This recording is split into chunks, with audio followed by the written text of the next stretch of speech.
Welcome to this dynamic duo edition. I'm Marion. I'm Marilyn. We've been meaning to make this video on the colleges that we got into and the colleges that we chose.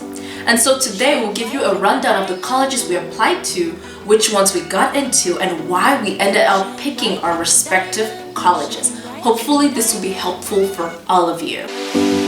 Shine bright like a diamond. Shine bright like a diamond. Okay, so I'll start off with the colleges that I applied to and got into. So I applied to Columbia and I got accepted. I applied to Johns Hopkins. I also got accepted into Hopkins. I applied to Dartmouth. I got into Dartmouth. I applied to Cornell. I got in as well. Let's see, I applied to USC. I got into USC as well. I applied to Chapel Hill. I applied to Michigan and Vanderbilt. Oh yeah, Vanderbilt, thank you. I applied to Vanderbilt as well and I got into Vanderbilt. The college that was my safety in case I got rejected from all of these places was Purdue. So I applied to Purdue. It has a great engineering program. And that was something that enticed me even though I'm pre-med. I was like, maybe I should do BME, who knows? So that's biomedical engineering. Yay! So that's the college that I used as my safety school. Now, for the college that I applied to and got waitlisted, I applied to Harvard, but I got waitlisted from Harvard. Yeah. So how about you? Talk about the colleges you applied to. Okay, so for the reach schools, I applied to Stanford, Columbia, Cornell, Dartmouth, and Upenn. So I got into all 5 of those reach schools that I applied to. I also applied to Harvard, but like Marilyn over here, I also got waitlisted. Harvard, why? And then Vanderbilt, sorry. I also applied to Vanderbilt and I got into Vanderbilt. I applied to USC, I got into USC. For matches, I applied to University of Michigan and UNC Chapel Hill, and I also got into those universities. And like Marilyn, my safety school was also Purdue University because, usually I like thinking of these things as if the acceptance rate is less than like 20%, then it's a reach. If it's between 20 and 40, it's a match. And if it's above 40%, it's a safety school. So yeah, so Purdue was also my safety school in this instance. That's true. And I guess like one of the colleges that we both regret not applying to was Yale. For some reason, we both started the application and then we're like, oh, the essays feel a bit boring. And so we just never applied to. Don't make that same mistake. Advice to you high school students. To that. When you're applying to colleges, you may be like, oh my gosh, this college's essay is so boring. Still apply. Yeah, because at the very end, you may be scrambling for options. Yeah. So don't get discouraged. I think I feel that we also kind of got, well, at least I feel kind of blessed and lucky that we got into the schools that we applied to. The one advice I would give is that when you're filling out your application, think about all the things that you've done in high school and really try to picture and sell yourself as a particular kind of person, because usually in high school when you do things, it's reflective of what your interests are and what your future goals are. So sort of craft that narrative in a sense that when they're reading your paper, because remember, usually like 30-something thousand people apply to right. And also remember, there's schools. No secret to getting into these schools. No secret. Absolutely no secret. One thing I'll say is, and as cliche as this sounds, do what you love. Because when you write your essay, it's really going to come through. So if you're interested, I don't know, in film, right?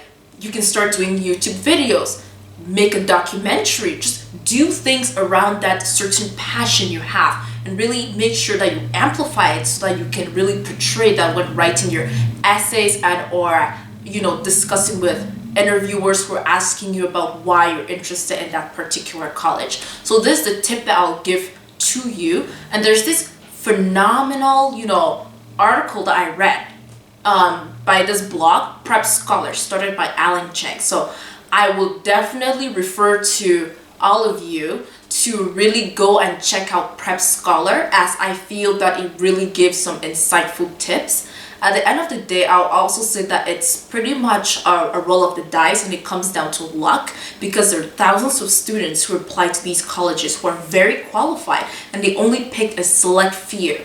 So really make sure that you delve into your passion and you can really stand out. I think that's key. To echo Marilyn a little bit here, I think what's crucial is that when you're writing these essays, because think about it, a lot of students who apply to these rich schools like the Ivy Leagues or Stanford, MIT, Caltech, etc., they all have the stats for it. Most people have like the stats that are within the range for it, and they have phenomenal extracurricular activities, which it's a big part also of you standing out. When you're writing that essay and you have your whole application package, you want the admission officer to, when they're moving on to the next applicant, they remember something unique about you. So maybe you're like that really awesome film person who loves film. Maybe you're the star athlete. Maybe you're that STEM student, or you're that writer. You sort of want something that's unique to you. And like Marilyn says, there's really no secret. You just, try to get your stats in the range for these schools. Do what you love, but do it at the best possible or the highest possible level you can, and just craft that narrative. Make yourself as unique as possible, because I think that's the key to standing out, because remember, thousands of applications. Exactly. Now, let's move on to those schools that we ended up choosing from the batch. Oh yes, this is absolutely great. So I was very unsure about which college I actually wanted to pick at the very end, and I ended up choosing Columbia University in New York City. So at first, when I got to New York City, it was very overwhelming, but I really fell in love with the city. And it's so great because you have this vibrant, booming city that just never sleeps. You could be up at 3 a.m. and the city is still bustling and people are still moving about. So that's one of the phenomenal beauties of New York City. And something I'll say about Columbia that really enticed me and I grew to appreciate over time was the core curriculum. So at first, when I made my decision to attend Columbia University, I was like, oh my gosh, this core curriculum is going to restrict the other classes that I would love to take. But really, I would say that it exposed me to a wide range of studies and fields that I would have not otherwise wanted to partake in had I gone to a different college that lacked that core curriculum system. So for me, I'm very appreciative of that. It's been great to meet students from different countries and different cultures, and just to celebrate that diversity. At Columbia, you have students who have interesting backgrounds, interesting thoughts, who are studying things that are so interesting, and you can tell that they're very passionate about their field.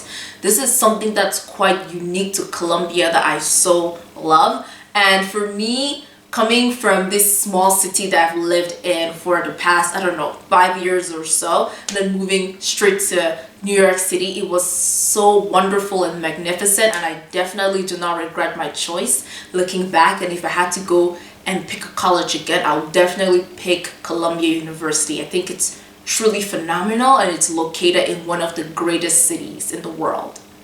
I've heard a lot of great things about the core curriculum. So, but I chose Stanford, and I remember I narrowed down when all the colleges that I got into, I narrowed down that list to Stanford and Columbia. And one of the things that was very tempting about Columbia was the core curriculum, but additionally just the city that it's located within and the vibrantness, if that's even a word, of New York City.